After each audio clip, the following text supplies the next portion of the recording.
한번 따라 하실까요?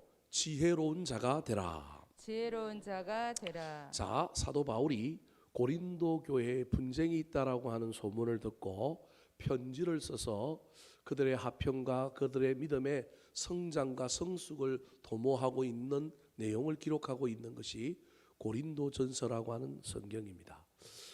바울파, 게바파, 아볼로파, 그리스도파 4개 파로 나누어서 열심히 자기들끼리 찢고 볶고 싸우는 가운데 교회가 잘 성장하다가 잘 세워졌다가 성장해야 되는데 그런 어려움을 그런 일들이 일어나는 것이 아니라 교회가 흔들리고 무너질 것 같은 위기감에 사로잡혀 있는 이 고린도 교회를 향하여 그들이 가지고 있던 이 분쟁의 문제가 원인이 무엇인지 그리고 해법이 무엇인지를 고린도전서 5장 6장까지 사도 바울이 먼저 분쟁의 문제에 대한 이야기를 나누고 있습니다.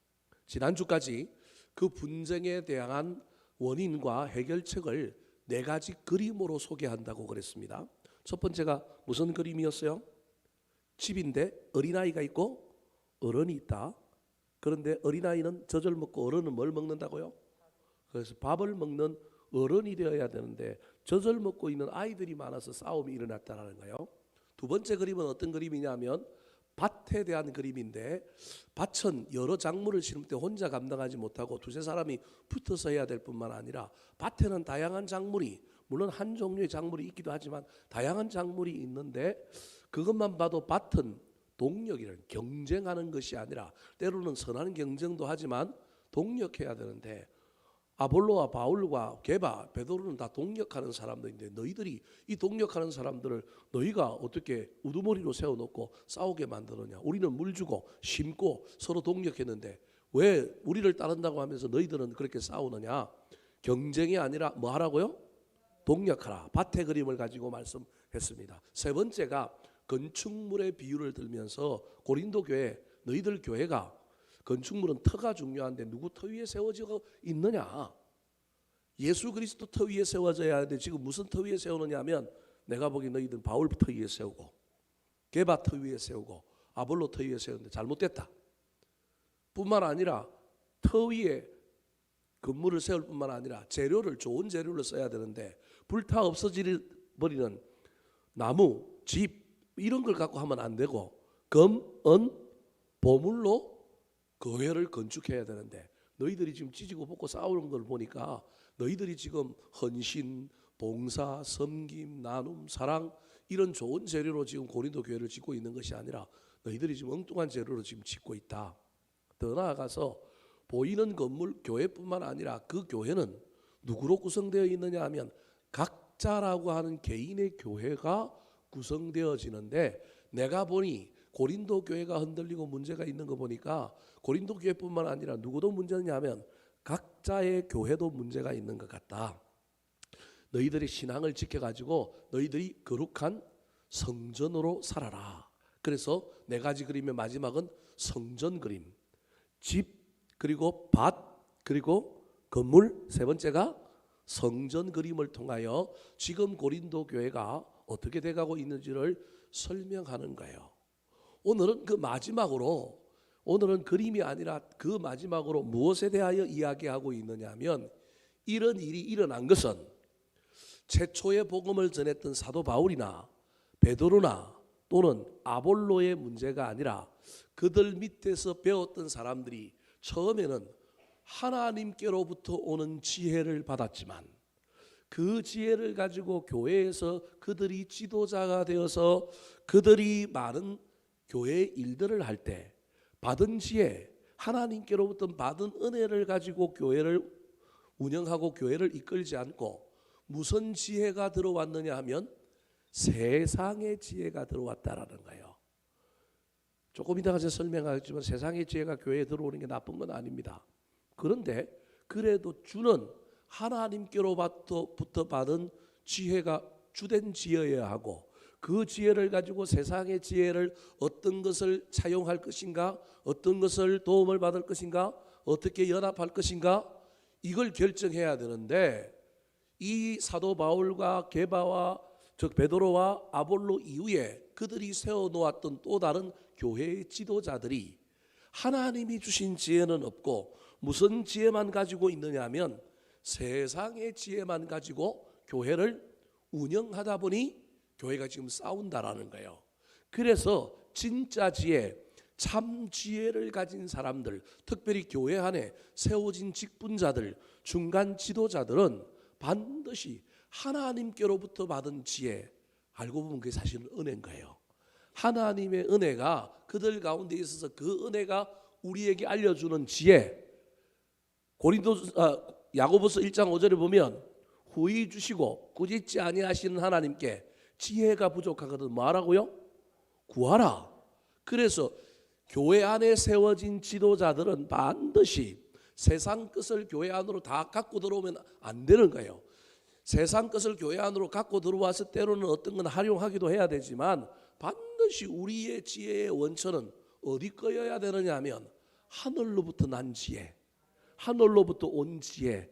그 지혜가 누구에게 있어야 되느냐 하면 지도자들에게 있어야 되는데, 이들이 바울한테, 베드로한테, 아볼로한테 배울 때는, 또는 저 예루살렘 교회에서 배울 때는 하늘로부터 지혜를 받았는데, 그 지혜를 받고 그 은혜를 받고 교회 안에 직분자가 되었던 사람들이 이제는 그 지혜는 멈추어버리고 계속해서 지혜를 받고 은혜를 받아야 되는데, 세상의 지혜를 차용하여 교회 안에서 지도자로서 어떤 행정을 하고 어떤 지도력을 발휘하다 보니 교회가 세상 지혜로 말미암아 떨그덕거리고 흔들거린다. 그러므로 교회를 분란스럽게 만드는 세상의 지혜를 소유하지 말고 교회를 평안하게 하고 교회를 성장시키고 교회를 교회되게 하는 하늘로부터 오는 참된 지혜를 받아라.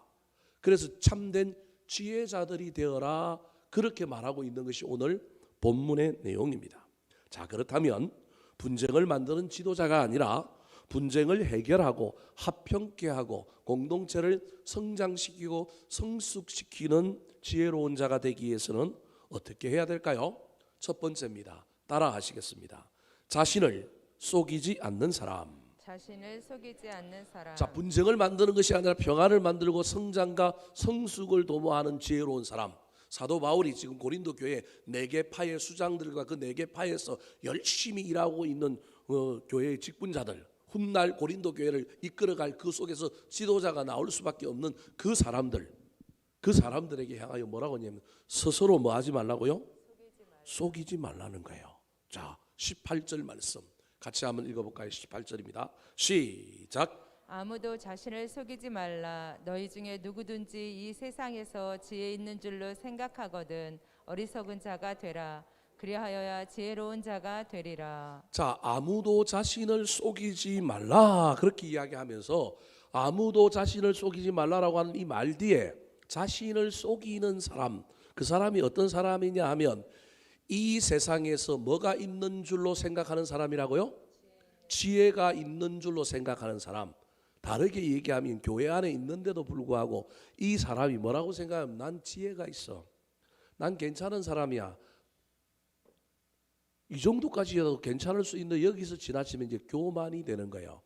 누구든지 이 세상에서 지혜 있는 줄로 생각하는 사람은 자신을 뭐 하는 사람이라고요? 속이는 사람이다. 그렇게 말하고 있는 거예요. 그럼 이게 무슨 말일까요?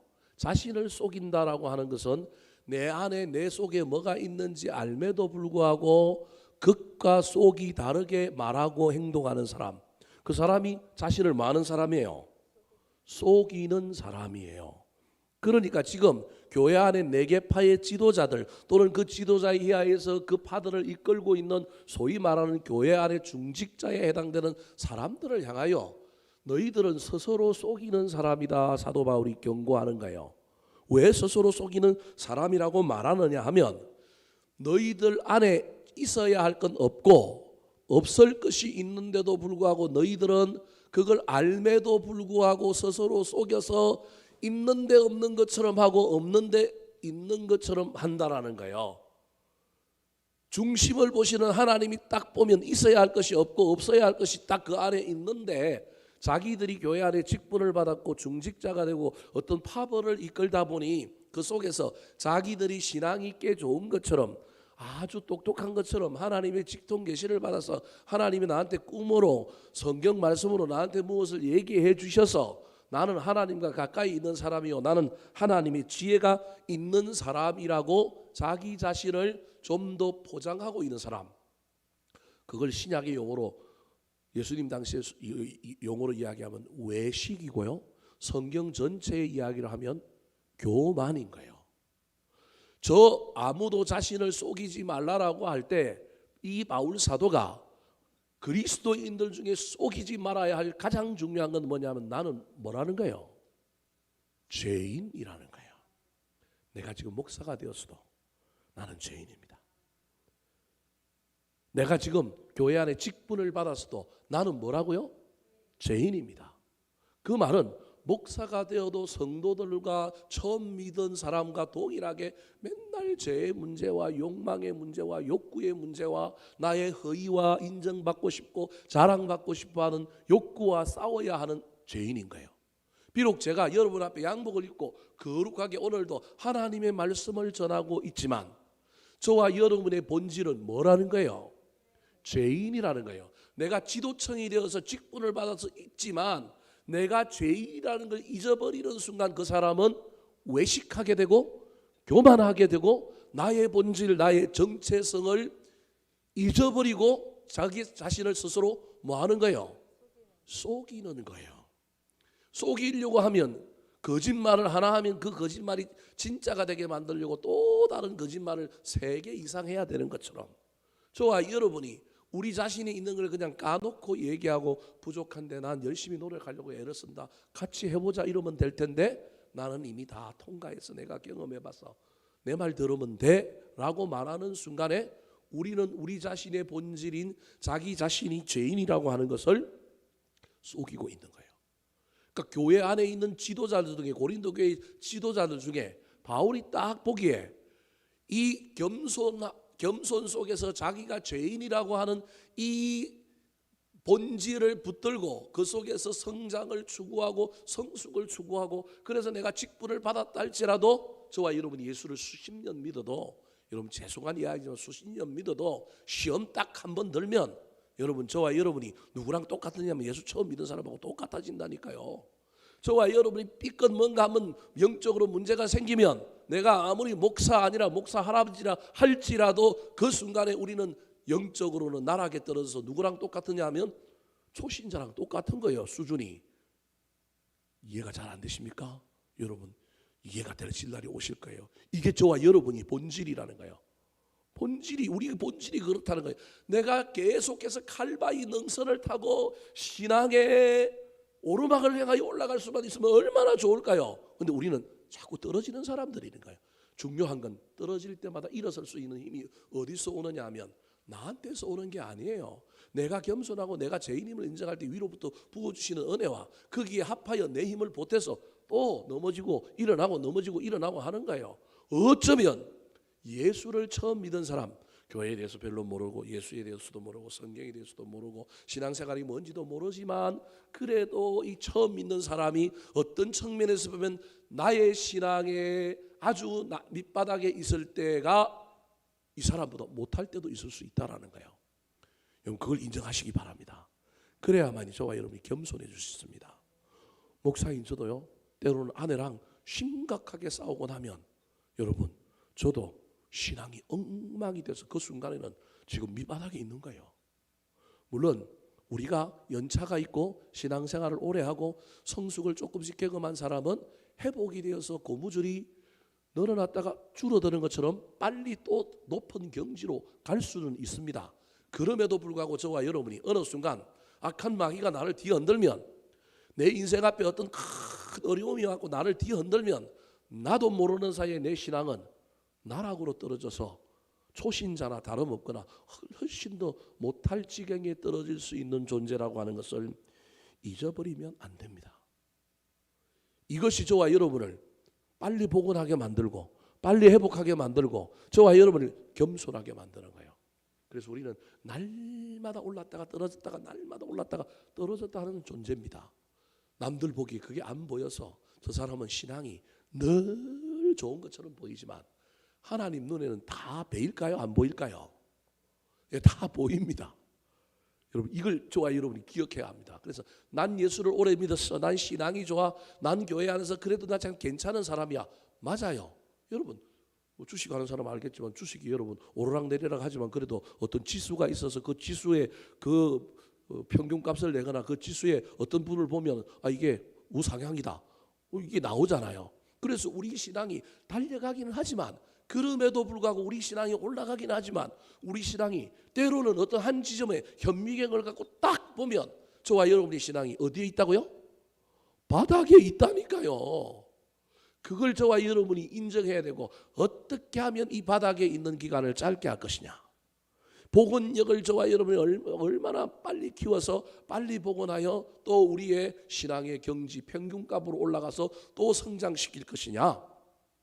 이게 우리의 주제인 거예요. 그런데 지도자가 되면 여러분 이거 제가 경험해봐서 알잖아요.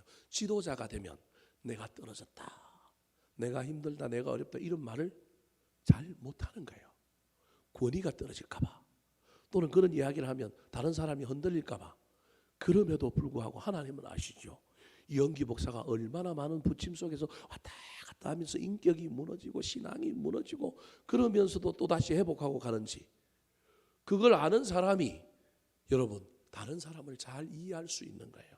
왜냐하면 나도 떨어져 봤으니 저 사람이 시험 들어서 막 헤맬 때 저 사람이 막 신앙에 어려움을 당하고 막 갈팡질팡하고 막 아이고 왜 저렇게 사나 싶어도 저것을 이해할 수 있는 능력은 나도 그런 경험이 있었고 나도 그런 존재고 우리 인간이다 그런 존재라고 하는 것을 깨달을 때 오는 겸손과 성장과 성숙이 오기 때문에 상대방을 더 많이 이해할 수 있고 기다려주고 인내하고 넓은 마음을 가지고 기다려줄 수 있는 것입니다.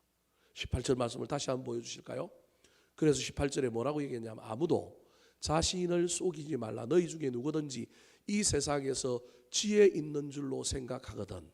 저와 여러분이 나 좀 괜찮다, 긍정적인 의미로 나 좀 괜찮다 이런 것이 아니라 그게 조금 교만기로 가 있는 나 괜찮네, 나 멋지네 할 때 그 순간 우리를 쳐서 무슨 자가 되라고요? 스스로 어리석은 자가 되라. 그러면 그 사람은 어떤 자가 된다고요?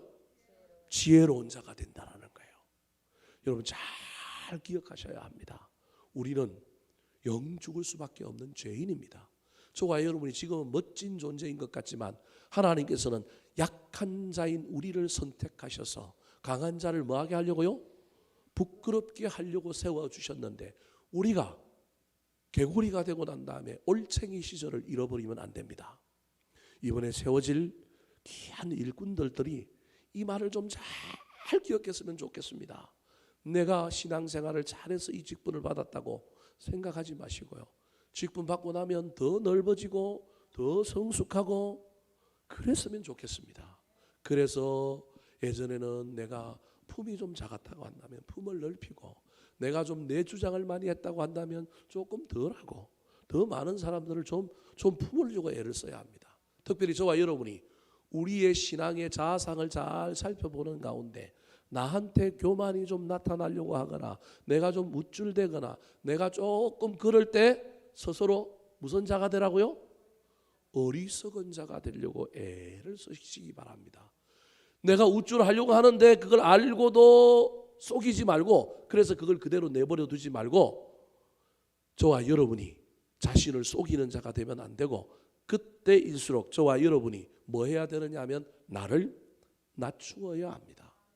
사랑하는 성도 여러분, 하나님 앞에서 어리석은 자가 된다라고 하는 의미는 어떤 의미일까요? 다른 의미가 있는 게 아닙니다. 여러 가지 의미가 있을 수 있지만 하나님 앞에서 어리석은 자가 된다라고 하는 것은 여러분 물어보겠다라고 하는 어리석다라고 하는 건 알지 못하는 거잖아요. 알지 못하면 어리석으면 뭐 해야 돼요? 물어야 합니다. 저와 여러분이 스스로 어리석은 자가 되어야만이 지혜로운 자가 되는데 나 자신을 속이지 말고 나한테 교만이 생기고 나한테 우쭐됨이 생기고 나한테 뭔가가 생길 때 저와 여러분을 쳐서 스스로 어리석은 자가 되게 해야 되는데 그럼 어리석은 자가 되게 한다는 건 추상적인 말인데 그게 뭐냐는 거예요. 그게 구체적인 게 누구한테 물어보자고요? 하나님께 제가 받고 하나님께 허락받고, 여러분 그게 어리석은 자입니다. 어리석은 자는 모르기 때문에 묻는 겁니다. 어리석은 자는 모르기 때문에 배우는 겁니다. 그래서 상대방에게 나의 직분과 나의 신앙의 연조와 상관없이 내 밑에 나이가 어린 사람이 있다 할지라도 여러분 어리석은 자가 되라. 스스로 속이지 말고 나한테 교만이 나오고 나한테 우쭐댐이 나오는 걸 그때 깨달을 때 저와 여러분이 나를 탁 쳐서 어리석은 자가 되어야 되는데, 제가 여러분에게 지금 어리석은 자 되는 방법 두 가지를 설명하고 가려고 그러는 거예요. 여러 가지가 있지만 제가 오늘 여러분에게 두 가지만 얘기하려고 하는 거예요. 그럴 때마다 저와 여러분은 하나님께 기도해서 뭐 해보라고요? 물으라는 거예요. 이게 어리석은 자가 되는 거예요. 또 다른 하나는 어리석은 자는 표현이 좀 이상하지만 어리석은 자는 모르잖아요. 모르면 뭐 하려고 해야 돼요? 배우려고 해야 되잖아요. 어느 누구에게든지 배우려고 해야 됩니다. 배우려고 하면 어떤 마음이 있어야 배우느냐 하면 겸손한 마음이 있어야 배웁니다. 나 저 사람한테 배울 게 있다. 저 사람한테 배워야지. 그러면 마음이 낮아지는 거예요. 근데 넌 떠들어라. 여러분 배울 마음이 없는 거예요. 그 사람은 어리석은 자가 된 게 아니에요.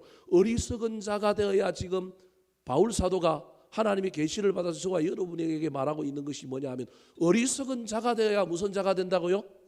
지혜로운 자가 된다니까요. 진짜 지혜로운 자는 하나님께 뭐 하는 자라고요? 묻는 자라니까요. 여러분 솔로몬이 지혜의 대맥사인데 여러분 솔로몬이 지혜를 얻게 하여 1,000번제단을 하나님께 드리잖아요. 그때 솔로몬이 부귀를 구하고 형통을 구하지 않았습니다. 뭘 구했어요? 지혜를 구했어요. 그런데 하나님께서 지혜를 구하는 이 솔로몬을 향하여 뭐라고 얘기했냐면 너에게는 무슨 마음이 있다고요? 듣는 마음이 있대요. 지혜가 듣는 마음인 거예요. 솔로몬의 지혜는 듣는 마음이라니까요.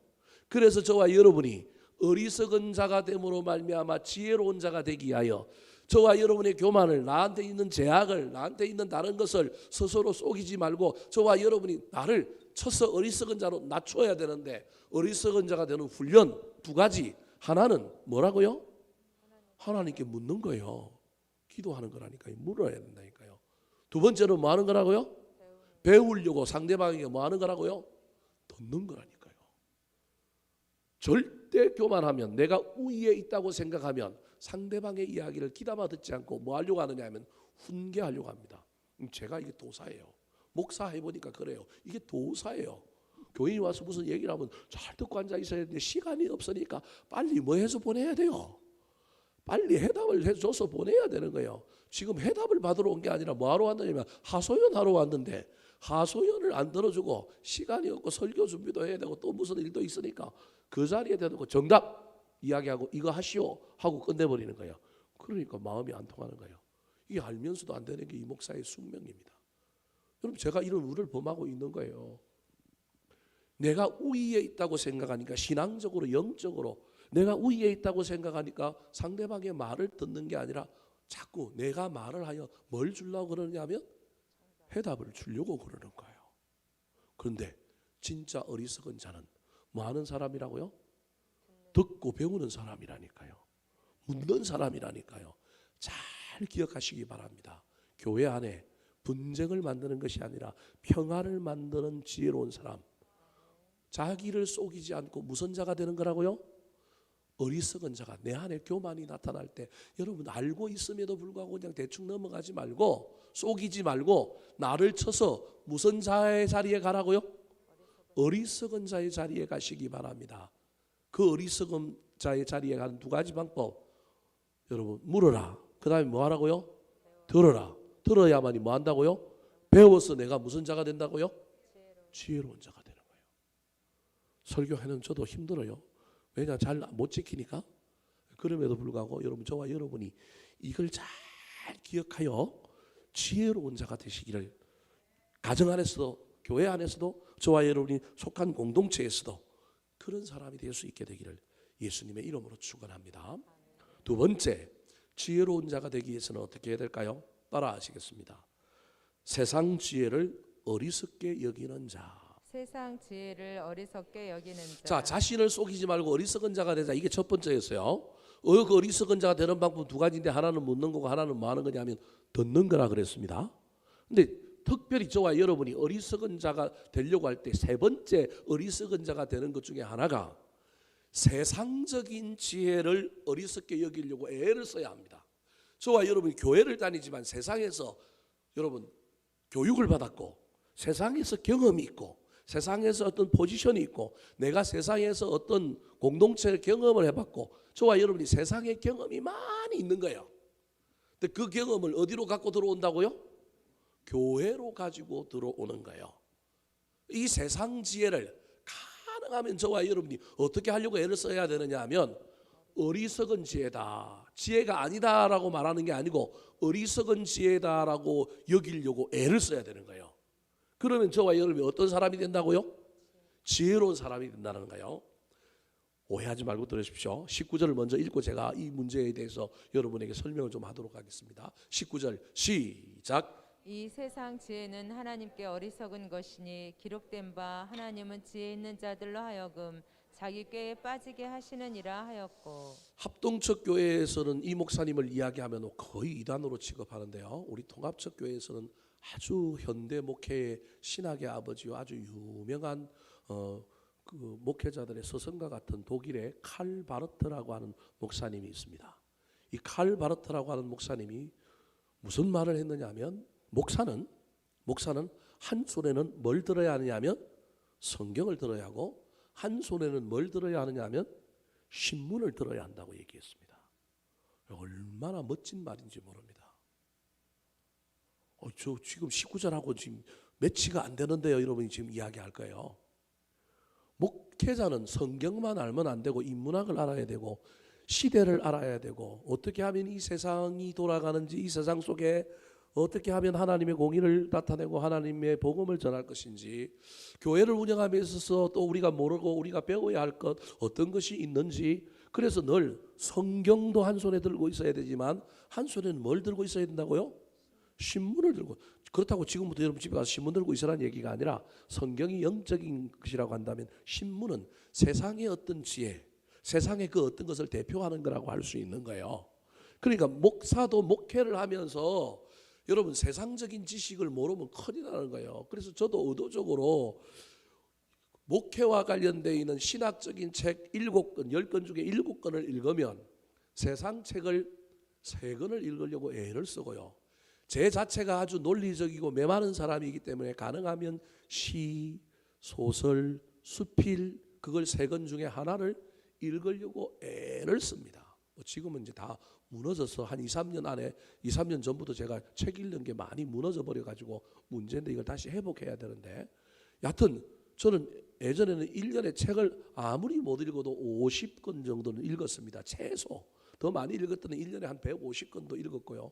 제 평생 소원이 난 10,000권의 책을 읽고 가리라 이게 제 목표인데 하여튼 옛날에는 책 리스트도 막 적어놓고 막 이랬는데 지금 그 공책이 어디로 가버렸는지 모르겠어요. 책 읽는데 도 사고 책 읽기 참 좋아하고 뭐 한 달에 책 사보는데도 한 20만 원씩 쓰고 그랬는데 요즘은 뭐 거의 그러지 못해서 제가 참 부끄럽기도 합니다. 목사가 목회를 함에 있어서 여러분 반드시 성경을 파고 성경을 이야기해야 되지만 그 성경이 현 시대의 문화 속에 이 말씀이 사람들의 지금 현재의 삶 속에 어떤 연관이 있는지를 이해하고 하나님의 말씀을 전하기 위하여 인문학의 도움을 받아야 합니다. 그 책 읽는다고 뭐 홀리하지 않은 목사가 아니다 이렇게 표현할 필요도 없습니다. 반드시 그 균형을 잡는 것이 중요하고 그것이 필요합니다. 지금 바울 사도를 통하여 이 고린도 교회를 향하여 이 세상의 지혜 제가 지금 말하고 있는 인문학 하나님께는 뭐 하는 거라고요? 어리석은 것이다라고 이야기하는 거예요. 이 말은 완전히 세상의 지혜, 세상의 어떤 인문학적인 지식이나 책은 배격하는 것처럼 사도 바울이 이야기하고 있는 거예요. 근데 저 얘기는 저 얘기가 아닙니다. 문자적으로 이야기하고 있는 저 문자적인 표면적인 의미의 이야기로만 받아들이면 안 되고 고린도 교회에 있는 교인들 중에 여러분 하나님의 지혜를 받고 하나님의 지혜를 근간으로 가지고 세상에 있는 것을 차용하고 세상에 있는 것을 빌려오고 어떻게 하면 적용할 것인가를 판단하고 그런 일들을 해야 되는데, 하나님께 지혜 받는 것, 즉 이제는 더 이상 내가 직분자의 반열에 올랐다고, 내가 어디에 올랐다고 성경도 안 읽고 공부도 안 하고 예배도 안 드리고, 그런데 사회생활은 계속해서 살다 보니까 사회생활에서 배운 이치, 진리, 사회생활에서 배운 그런 어떠한 것들을 가지고 교회 안에서 들어와서 그것을 가지고만 지혜롭게 행동하는 사람, 그것을 가지고 리더십을 행하는 사람을 향하여 하는 소리가, 이 세상의 지혜는 하나님께 뭐한 것이라고요? 어리석은 것이다, 그렇게 말하고 있는 것입니다. 즉 세상의 지혜만 의지하고 있는 사람, 하나님의 식가 방식이 아니라 오로지 세상의 식가 방식을 가지고 일하는 사람, 말씀을 가지고 세상을 해석하고 세상을 이해하려고 하는 차원에서 세상을 이해하고 세상의 것을 가지고 오는 사람이 아니라 세상의 것을 교회 안에 갖고 왔은 사람. 목사인 제 얘기를 한번 해볼까요? 목사가 교회를 성장시키려고 하면 전통적인 교회 안의 방법은 여러분 기도해야죠. 당연한 거 아닙니까 여러분? 교회가 성장하는 방법은, 우리 교회 안에서의 방법은 제일 중요한 건 뭐예요? 기도하는 거죠. 그거 외에 뭐가 더 있겠어요? 뭘 잘 드리는 거예요? 예배 잘 드려서 우리 교회 안에 하나님의 임재, 하나님의 말씀의 풍성함이 나타나서 그것 때문에 들어오는 사람들이 이 안에 들어와서 정착하고 기쁨을 누리게 만들어야 하지 않겠습니까? 그런데 여러분, 현대 교회에는 그것만 있는 것이 아니라 세상에 사람들을 끌어모으고 사람들에게 흥미를 좀 일으킬 만한 것들을 가지고 재해석하여 교회 안에 프로그램을 만들고 교회 안에 적용점을 만드는 것들이 있단 말이에요. 근데 그게 지나쳐서 세상의 경영학을 교회 안에 가져오고 세상의 마케팅을 교회 안에 갖고 와서 그 마케팅의 기법으로 교회를 분석하고, 교회를 보험회사, 보험 설계사들 돌리듯이 교회 안에 일꾼들을 점수를 매기고 활동량을 주고 뭘 해가지고 막 수치를 내고 막 이런 방식으로 교회를, 여러분 잘 모르지만 운영하는 교회들이 있단 말이에요. 적당한 표장과 함께 그 속에 열심과 마인드의 어떤 동기부여를 하는 말씀과 설교를 보태가지고 교회를 운영하는데, 알고 보니 하나님의 식가 방식이 훨씬 적고, 뭐가 훨씬 많으냐 하면 세상의 식가 방식, 세상의 지혜를 훨씬 더 많이 갖고 오는 거예요. 그래서 어떻게 하면 관리할 거냐? 수건을 쥐어짜듯이 목자들을 쥐어짜고 교회 안에 있는 많은 사람들을 향하여 할당량을 주고 뭐 이렇게 하면 돌아가는 거죠. 근데 그건 아니라는 거예요. 근데 고린도 교회 안에 지금 그러한 우려가 되는 세상의 지혜들이 들어온 거예요. 물론 저 지혜의 가장 핵심적인 건 영지주의고, 저 지혜의 가장 핵심적인 것은 율법주의자들, 유대주의자들의 외식이긴 한데, 일단은 오늘날 저와 여러분이 해석해야 될 것은, 우리는 교회 안에서 저와 여러분의 삶의 가장 핵심적인 것은 영적이고 신앙적인 것이 우선이어야 하는 거예요. 이 영적이고 신앙적인 이 우선을 저와 여러분이 잘 붙들기 위하여 우리의 이해가 좀 부족하고 우리가 좀 더 이해하기 쉽게 세상의 어떤 것을 빌려오기도 하고 차용하기도 하지만, 궁극적으로 모든 것을 판단하고 결정하고 모든 것을 이끌어가는 주된 동력은 여러분 세상의 지혜가 아니어야 하고 하나님의 지혜여야 한다는 걸 잊어버리면 안 되는 거예요. 목사인 제가 설교를 합니다. 여러분 오해하지 말고, 이런 설교한다고 여러분 기분 나쁘게 생각하면 안 됩니다. 저는 가능하면 예화를, 만들어진 예화집을 안 쓰려고 애를 씁니다. 그래서 제 아내 이야기하고 제 아들 이야기하고 제 이야기하고, 왜냐하면 그거는 있는 이야기니까. 그런데 예화집에 있는 예화가 알고 보니까 지어낸 예화가 너무 많은 거예요. 실제로 일어난 예화보다는. 그런 예화들을 쓰는 거예요. 여러분 잘 아는 5학년 용욱이라고 하는 이야기 들어봤죠? 안 들어보신 분은 나중에 한번 찾아보시기 바랍니다. 근데 알고 보니 그걸 조사를 해보니까 그런 사건이 있었다 없었다? 없었다는 거예요. 그러니까 교인들의 감동을 주기 위하여 만들어낸 예화인 거예요. 실제로 있었던 예화가 아니라. 그러면 실제로 있었던 예화만 써야 되고 만들어낸 예화는 쓸 수 없습니까? 만들어낸 예화도 쓸 수도 있지요. 근데 분명히 만들어진 예화라고 하는 어떤 보석 속에 써야 되죠. 일부 목사님들이 설교할 때 성경은 하나도 이야기하지 않고 무슨 이야기만 해요? 세상의 유머와 재미난 이야기와 무슨 얘기만 하다가 나중에 성경 한 구절 이야기하다가 맞춰버렸다. 이게 세상의 지혜가 설교 안에 들어와 있는 대표적인 예라고 할 수 있습니다. 물론 그 경계가 아주 애매모호하여 막 섞여 있으니까 뭐가 어떻게 되는지는 잘 모르는 경우들이 허다하기는 하지만 그럼에도 불구하고 아무리 그래도 설교 안에는 하나님의 말씀이 있어야 되지 않겠습니까? 교회도 똑같다라는 거예요. 우리가 경험해보지 않은 길을 걸어갔던 세상의 어떤 기관들, 세상의 어떤 단체들, 세상의 어떤 지혜로운 것, 여러분 이용해야죠. 그래서 옛날에 막 교회들이 스티븐 코비 박사의 성공하는 습관 7가지, 그 7가지를 교회에다 적용하고 성공하는 교회의 7가지 습관. 그럼 교회가 성공해야 되는데 성공했어요, 안 했어요? 생각을 좀 해봐야 되는 거예요. 그게 틀렸다 필요 없다는 얘기가 아니에요. 그게 굳이 성공하는 것까지는 제가 붙일 필요가 없고, 거기에서 강조하고 있는 것을 우리 교회 안에서 어떻게 좀 잘 받아들이고 좀 더 어떻게 신앙생활을 좀 잘해볼까, 이런 정도까지는 괜찮은데, 아니 스티븐 코비가 말했던 성공하는 사람들의 7가지 습관을 성공하는 교회의 7가지 습관으로 바꾸면 성공한다? 요렇게는 문제가 있다라는 거예요. 세상의 지혜가 하나님의 지혜를 압도하고 하나님의 지혜를 넘어서 있으면 큰일 나는 것처럼 교회는 세상이 아니라는 거예요. 세상 속에 있기 때문에 세상의 방식, 세상의 가치를 이해하고 그 속에서 때로는 세상에서 반영을 받고 세상의 도움을 얻어야 할 것도 있지만, 그래도 교회는 세속의 가치가 아닌 영적인 가치와 하나님 나라의 가치를 가지고 운영하는 거예요. 그래서 교회는 사람을 많이 불러 모으는 숫자의 부흥이 아니라 영혼의 부흥인 거예요. 부흥은 숫자로 얘기하면 안 되는 거예요. 세상은 숫자를 갖고 이야기하지만 교회는 숫자가 아닌 거예요. 아무리 숫자가 많이 모여도 여러분 코로나 한 방에 다 나가 떨어져 버리면 어떡합니까? 어떤 교회가 건강한 교회냐? 코로나가 왔는데 떨어져 나간 숫자가 적은 교회가 건강한 교회입니다.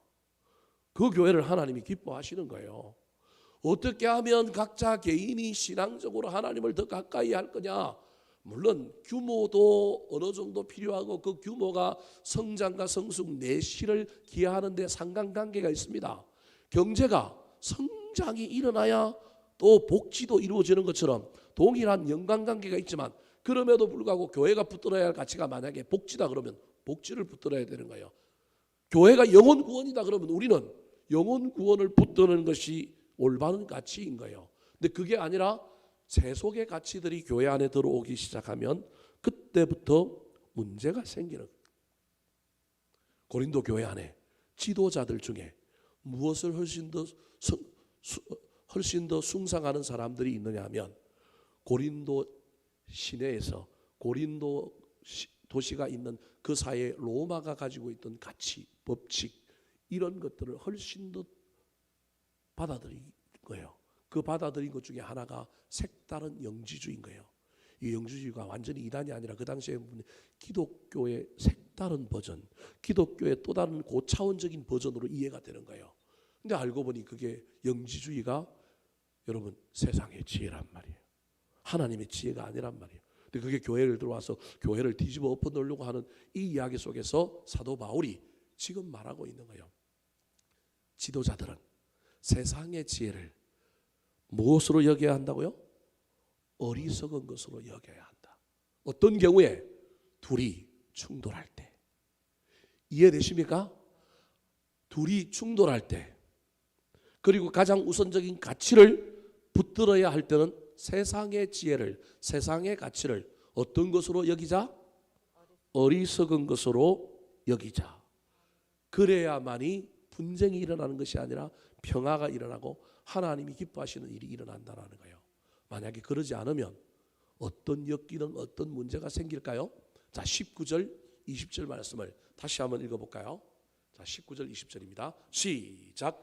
이 세상 지혜는 하나님께 어리석은 것이니 기록된 바 하나님은 지혜 있는 자들로 하여금 자기 꾀에 빠지게 하시느니라 하였고 또 주께서 지혜 있는 자들의 생각을 헛것으로 아신다 하셨느니라. 세상의 지혜만 붙들고 가다가는 그 지혜가 자기 꾀가 되어서 빠지게 된 우를 범할 때도 있고, 알고 보니 세상의 지혜라 그랬는데 그 지혜가 보니까 비어있는 뭐더라고요? 헛것이다. 처음에는 막 이게 대단한 것처럼 보였지만, 예를 한번 들어볼까요? 코로나19가 오자마자 여러분 교회들이 다양한 대응을 했는데 그 다양한 대응들 중에 몇몇 대형 교회는 숫자가 공간에 문제가 있어서 부수를 많이 들였던 교회. 그래서 교인이 3,000명, 4,000명 됐는데 한 번 모일 때 공간을 뭐 그렇게 많이 할 수 없으니 20% 드려야 되고 이럴 때 교회가 어려움이 있을 뿐만 아니라 계속해서 확진자로 인하여 교회가 예배를 못 드리고 폐쇄당하고 막 이러다 보니까 교회가 전면적으로 대규모의 재정적을 투입하여 전부 온라인 예배로 전환하는 시설들을 다 깔았습니다. 그래서 어떤 교회 딱 가면 사무실에 딱 들어가니까요, 모든 교육자실이 뭘로 만들어져 버렸느냐 하면, 여러분 유튜브라고 하는 사람들이 있죠. 유튜브를 전문적으로 하는 사람. 요즘 애들 꿈이 뭐냐 그러니까 자기 유튜브래요. 유튜브 하면 광고가 붙고 그러니까 교육자들이 전부 유튜브를 만들어서 전부 아이들에게, 자기 교구 식구들에게 영상을 매주 만들고 쏘아야 되다 보니까 전부 교육자실마다 각자 개인 유튜브 방송국을 자기 자리다 다 뭐 해준 거예요? 만들어줬어요. 아주 기민하게 대응한 거죠. 잘한 거죠. 근데 여러분 그것만 한 거예요. 결론은 그것만 한 거예요. 그것만 한다라고 하는 의미는 영원히 이 코로나19의 체제가 지속되려다. 그러면 뭐 이제는 그것만 해야 되잖아요.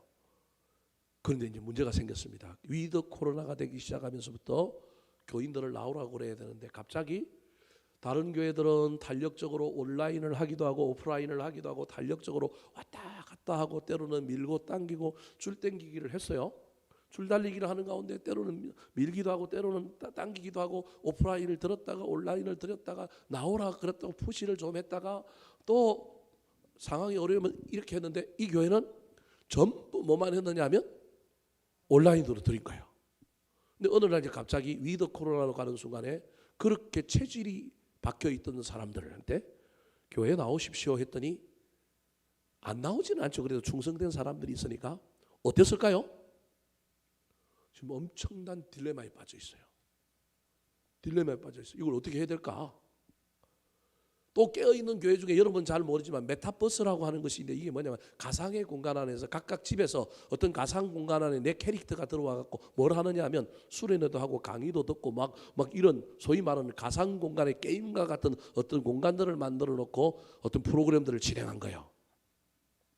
그럼 제가 능력이 없어서 저는 그런 거 안 한 게 아니라 저는 안 했습니다. 안 했던 이유 중에 하나는 우리 교인들의 나이 때문에 그렇습니다.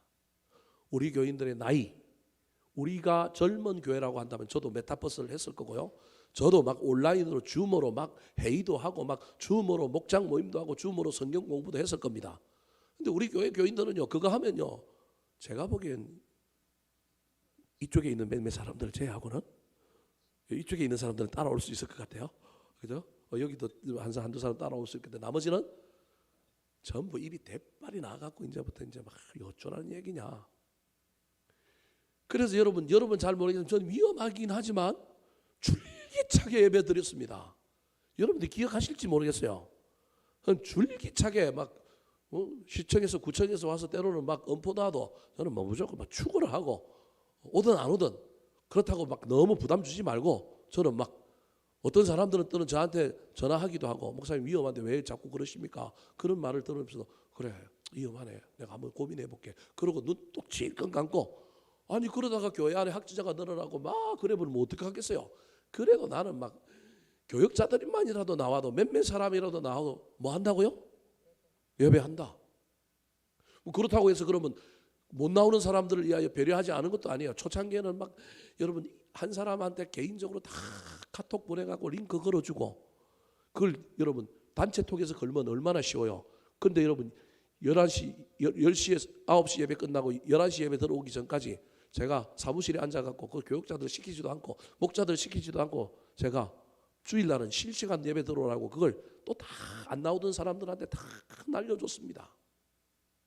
그리고 주중에는 또 주중에 목자들 통하여 그 링크들을 보내가지고 또 들어오게 만들고 뭐 이런 일들을 병행했습니다. 무슨 얘기를 하려고 제가 이 얘기를 하고 있느냐 하면요, 여러분 세상의 것을 차용하여 유익을 얻어야 하지만 그것이 온전히 진리다 이렇게 얘기하면 큰일 납니다.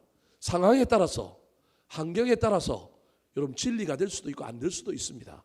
그래서 반드시 상황 속에서 저와 여러분이 붙들어야 할 것은 그걸 쓸 거냐 말 거냐, 이걸 가지고 갈 거냐, 세상의 지혜를 차용할 거냐, 이 지혜를 가지고 판단할 거냐, 이번에는 이 시기에는 이 세상의 것을 우리가 주된 전략으로 쓸 거냐 말 거냐는 영적인 차원에서 결정해야 합니다.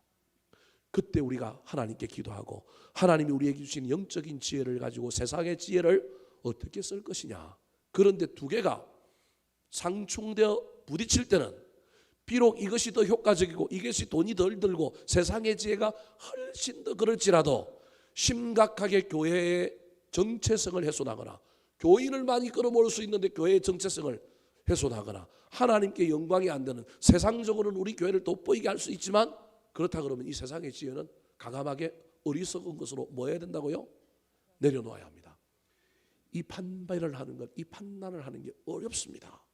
지도자가 그래서 지혜가 있어야 되는 것이 이런 거예요. 제가 다 옳은 선택을 했다, 제가 그런 얘기가 아니라 수시로 때마다 시마다 이 갈림길에서 무엇을 선택할 것이냐, 그때마다 늘 마음속에 있는 제 생각 가운데 있는 건 숫자가 아니다, 뭐가 아니다, 그러면서 어떻게 할 것이냐를 선택해야 될 경우에 얼마나 어려운지 모릅니다.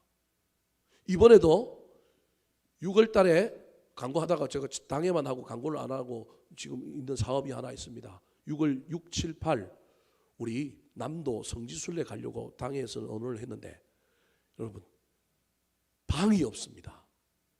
무슨 얘기인지 아십니까? 6월 6일이 끼어 넣으니까 그 지역에 우리가 가려고 하는 지역에 방 뭐 이런 게 전부 풀부킹이에요 지금. 그럼 우리는 비용을 한 2박 3일 남도 성지순례 가는데 뭐 한 20만 원 정도 든다 그러면 교회가 한 10만 원 정도 보조하고 교회는 한 10만 원 정도 보조하고 개인이 좀 해서 이번에 좀 한번 가보겠다 이렇게 언언을 하고 준비를 했는데 우리가 생각했던 그 가격 갖고는 안 돼요. 억지로 막 가려고 하면 안 되는 거예요. 6월 이후에 어떻게 될지 또 코로나 이후가 어떻게 될지 몰라가지고 5월 28일에는 여러분 기억하십시오. 5월 28일 토요일은 우리 봄 야후에 한번 가려고 준비하고요. 이번에 선거 끝나고 나면 강구하고 준비위원 꾸려가지고 5월 28일 날은 봄 야후에 토요일 날 빨리 시간들 조정하시기 바랍니다.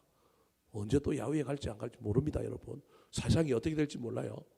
그리고 6월 달에는 남도 성지순례 우리 기독교 안에 좋은 성지들이 있는데 한번 둘러보는 프로그램을 진행하려고 했는데 이게 알아보니까 숙소라든지 뭐 이런 것들이 전부 다 차버린 거예요. 골치 아픕니다. 그래서 지금 이거 어떻게 해야 될까, 좀 뒤로 미뤄야 될까 상황을 지금 보고 있는 겁니다. 무슨 얘기를 하려고 지금 여러분에게 제가 이 얘기를 하고 있느냐 하면 여러분 조화를 이루고 세상의 끝과 우리 교회 안에 있는 것들을 잘 조화를 이루는 것이 얼마나 중요한지 모릅니다. 그럼에도 불구하고요, 성경적인 가치, 복음적인 가치, 전통적인 우리 기독교가 가지고 있었던 가치를 잃어버리면 안 됩니다. 빼앗기면 안 됩니다. 그래서 그때 세상 것과 충돌할 때는 뭘 내려놓을 수 있어야 된다고요? 세상 것을 내려놓을 수 있어야 합니다. 근데 고린도 교회에서는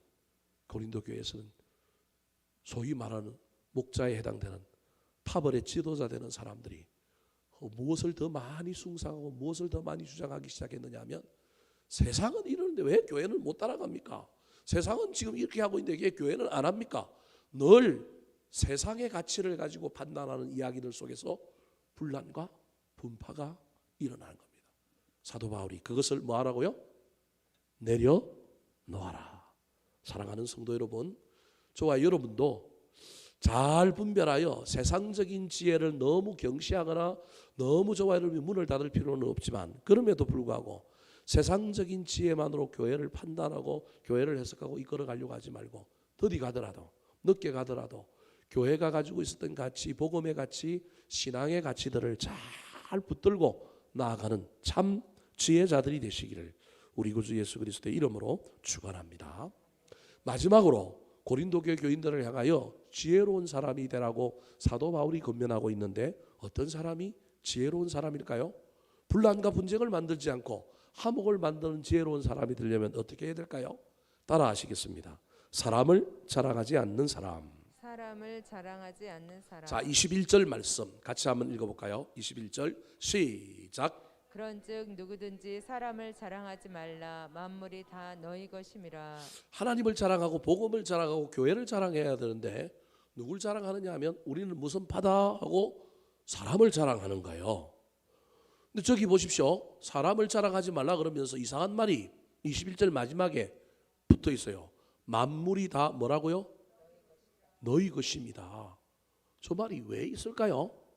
만물이 다 너희 것입니다 라고 하는 말은 22절과 23절에 의하면 저건 어떻게 해석되느냐 하면 만물이 다 하나님의 것이다 라고 해석이 됩니다. 이게 이제 3단 문법이거든요. 3단 논법에 의하면 만물이 다 너희 것입니다 라고 할 때 이 너희 것임의 자리에 누굴 놓느냐 하면 하나님을 놔야 됩니다. 그래서 그런즉 누구든지 사람을 자랑하지 말라는 말은 또 다르게 3단 논법을 가지고 저걸 바꾸면 사람 자랑하지 말고 누구 자랑하라는 말입니까? 하나님 자랑하라는 말입니다. 왜 저렇게 해석할 수 있는지 22절과 23절을 한번 읽어볼까요? 자, 22절과 23절입니다. 시작. 바울이나 아볼로나 게바나 세계나 생명이나 사망이나 지금 것이나 장래 것이나 다 너희의 것이요 너희는 그리스도의 것이요 그리스도는 하나님의 것이니라. 자, 아까 만물이 다 너희 것이라 그랬잖아요. 그러니까 하나님께서는 구원받은 우리가 중요하여 우리를 위하여 세상의 모든 걸 주셨다라는 말입니다. 세상에 우리를 위하여 주셨다라고 할 때 우리를 구원하게 만들고 우리를 성장시키고 성숙시키게 위하여 보낸 바울과 아볼로나 게바도 하나님이 우리를 위하여 보내주신 거라는 거예요. 그러니까 여러분, 우리는 바울이나 아볼로를 자랑하면 안 되고, 왜냐하면 그들은 누구 것이니까? 우리의 것이니까. 1차적으로 누구 것이라고요? 우리의 것인데 왜 그들을 자랑합니까? 우리의 성장과 성숙을 위하여 하나님이 보내주신 건데, 고마운 사람이긴 하지만 추앙할 존재는 아니. 자랑이라고 하면 단순히 자랑하는 게 아니라 추앙, 우상처럼 숭배하는 존재는 아니어야 한다라는 거예요. 그렇게 설명해서 말하면, 그런데 만물을 다 너희 것이라고 줬는데 만물이 너희 것인데 너희는 또 누구 것이라고요? 그리스도 것이라는, 그리스도가 너희를 구속했으니 너희는 그리스도 것이라는 거예요. 하나님 너희를 구원하여 만물을 다 너희에게 줬고 만물이 너희에게 속하고 너희는 너희를 구원한 그리스도의 것이고, 그리스도는 누가 보냈어요? 하나님이 보냈다라는 거예요. 그러므로 여러분, 만물은 다 누구의 것이가 되는 거예요? 하나님의 것이 되는 거예요. 그러니까 여러분, 바울이나 아볼로나 게바나 이런 사람들은 너희를 구원하고 성장시키게 하여 하나님이 보낸 사람이라는 거예요. 그러면 여러분, 보낸 사람을 뭐 해야 된다는 거예요? 자랑해야 된다는 거예요. 소유주가 누구냐 하면 하나님이니까 하나님을 자랑해야 되는데 왜 너희들이 누굴 지금 자랑하고 있다라는 거예요? 사람을 자랑하고 있다라는 거예요. 그러므로 여러분, 저와 여러분도 지혜로운 자가 되려면 인간이기 때문에 어찌 저와 여러분이 자랑 안 할 수 있겠습니까? 팔불출이지만 아내 자랑도 해야 되고요. 좀 자식 자랑도 해야 되고요. 내가 뭘 가지고 있는 것도 자랑해야 되고요. 내가 어디 갔다 온 것도 자랑해야 되고요. 요즘 젊은 애들은 어디 가서 밥 먹은 걸 어떻게 해요? 냈다 자랑해갖고 사진에 올려놓잖아요. 그래서 여행지에 가보세요. 여러분, 요즘 여행지에 가면 젊은 애들한테 뭘 빌려줘요? 피크닉 세트를 빌려줘요. 무슨 말인지 몰라요? 탁자, 테이블, 꽃병, 화분, 전화기, 소품, 그 다음에 막 도시락, 옛날에 외국 사람들 대나무로 된 도시락 가방에 탁 이런 거 있잖아요. 그걸 자기들이 다 준비해 가는 게 아니라 관광지에 가면 그거 소품 딱 빌려가고 쫙 깔아놓고 뭐 찍으라고. 여기 있는 사람 아무도 안 해본 것 같아요.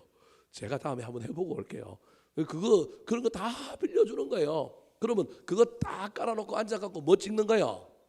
커피 한 잔 시켜놓고 뭐 하나 시켜놓고 사진 찍는 게 요즘 젊은 애들의 유행이요 유일한 낙이에요. 우리 같으면 그거 갖고 뭐 고기를 구워 먹고 그럴 텐데 절대 안 그러고 그 사람은 요즘 젊은 애들은 그걸 빌려갖고 그걸 다 갖다 놓고 그 자랑하는 거예요. 여러분 어찌 사람이 자랑하지 않고 살겠습니까? 그래도 자랑도 좀 해야 우리가 인간인 이상 살 수 있지 않겠습니까? 근데 하나님이 그러면 사람 자랑하지 말고 하나님만 자랑하라고 그러니 우리는 이제 숨도 못 쉬고 살아야 될까요? 고린도전서 1장 31절에서 이미 하나님께서 자랑에 대한 이야기를 정리를 해주셨습니다. 자, 한번 읽어볼까요? 시작. 기록된 바 자랑하는 자는 주 안에서 자랑하라 함과 같게 하려 함이라. 어디서 자랑하면 된다고요? 주 안에서 자랑하면 되는 거예요. 주 안에서 자랑하는 걸 제가 지난번에 설교 때 여러분에게 설명을 했는데 또 한번 설명을 할까요? 주 안에서 자랑하면 되는 거예요. 그럼 주 안에서 자랑할 때 주 안이라고 하는 의미는 뭐냐 하면 위로 하나님을 향하여 날 구원해 주신 그 하나님을 자랑하면 되는 거예요. 두 번째, 하나님을 향하여 자랑할 뿐만 아니라 세상을 향하여 하나님을 자랑하는 거예요. 그게 베드로전서 2장 9절. 우리는 택하신 족속이요 거룩한 백성인데 하나님의 기이한 빛에 들어간 자가 먼저 들어가서 그 빛을 뭐하려 함이라? 선전하려 함이라. 우리를 예수 믿게 하고 그 기이한 빛에 들어가게 하신 이유가 뭐냐 하면 하나님의 아름다운 덕을 선전하게 하려고 우리를 그렇게 했다라는 거예요. 그래서 저와 여러분은 선전대원, 자랑대원이에요. 자랑의 대상은 1차적으로는 하나님이에요. 2차적으로는 자랑의 대상이 누구예요? 세상이라니까요. 세상이라니까요. 세 번째 자랑할 수 있어요. 누굴 자랑하냐면 나를 자랑할 수 있어요. 그때 내가 해야 될 자랑은 여러분 하나님이 주신 것 자랑하면 돼요. 나 어디 갔는데 하나님이 은혜로 갔다 왔다 그러면 돼요. 여러분 이해되십니까? 내 돈 갖고 내가 갔다 왔다고 우리는 생각하잖아요. 하나님이 나한테 은혜를 줘서 나 잘 살게 만들어줘 갖고 나 하와이도 갔다 오고 어디도 갔다 오고 유럽도 갔다 왔다. 여러분 그렇게 자랑하시라니까요. 하나님께서 은혜를 줘갖고 우리 자식이 잘 돼갖고 내가 하나님께 우리 자식을 위하여 기도했더니 하나님이 나를 불쌍히 여기셔서 은혜를 베풀어서 우리 자식 성진했다 이렇게 자랑하십시오. 그럼 얼마든지 자랑할 수 있잖아요. 자랑할 수 없어요? 그렇게 자랑하려고 하면 양심이 좀 찔려가지고 좀 자랑하기 힘든 사람은요 실제 그 자랑이 그렇게 되도록 신앙생활을 하면 되는 거예요. 이해되십니까? 그렇게 자랑하다 보면 그렇게 신앙생활을 할 거예요. 그래서 저와 여러분 이 땅에서 이룬 것, 누리는 것, 갔다 온 것, 먹은 것 자랑하고 싶으면 여러분 반드시 누구 때문에 먹었다, 누구 때문에 갔다 왔다, 누구 때문에 했다 그 얘기를 하라니까요. 그 누구 때문이 누구라고요? 하나님 때문에. 그게 사실이라니까요. 여러분 저와 여러분이 영의 눈이 안 열려갖고 그게 사실로 안 느껴지고 내가 쎄 빠지기 노력하고 내가 뭘 해갖고 된 것처럼 느껴지지만 여러분 하나님의 은혜 아닌 게 어디 있습니까? 알고 보면. 그래서 저와 여러분이 뭐 세상에서 좀 자랑하고 싶고 좀 뭐 하고 싶으면 누구의 은혜로 됐다고요? 하나님의 은혜로 됐다 자랑하시라니까요. 그러면 자랑할 수 있다니까요.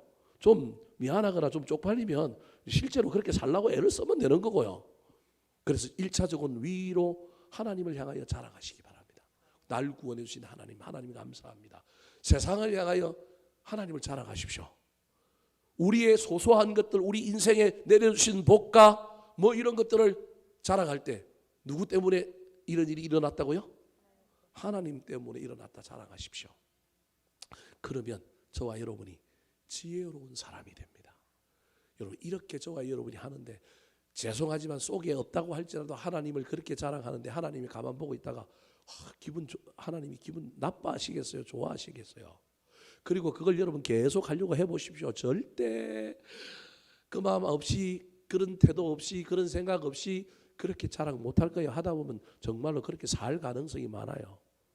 그러다 보면 하나님께서 우리한테 뭘 줄 가능성이 많으냐 하면 복을 주시고요. 은혜를 주시고요. 저와 여러분이 이 땅에서 정말로 지혜로운 사람이 되게 해 주실 겁니다. 사랑하는 성도 여러분, 가정에서도 공동체에서도 그 어느 곳에서도 저와 여러분이 지혜로운 사람이 되었으면 좋겠습니다.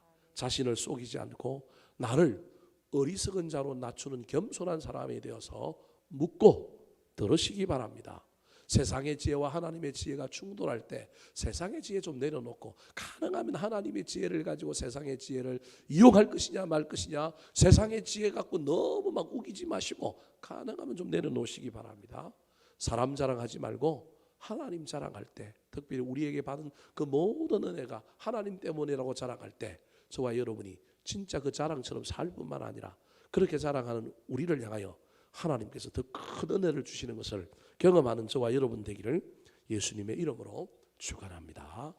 한번 따라 하실까요? 지혜로운 자가 되라. 지혜로운 자가 되라. 자신을 속이지 않는 사람, 자신을 속이지 않는 사람, 세상 지혜를 어리석게 여기는 자, 세상 지혜를 어리석게 여기는 자, 사람을 자랑하지 않는 사람. 사람을 자랑하지 않는 사람.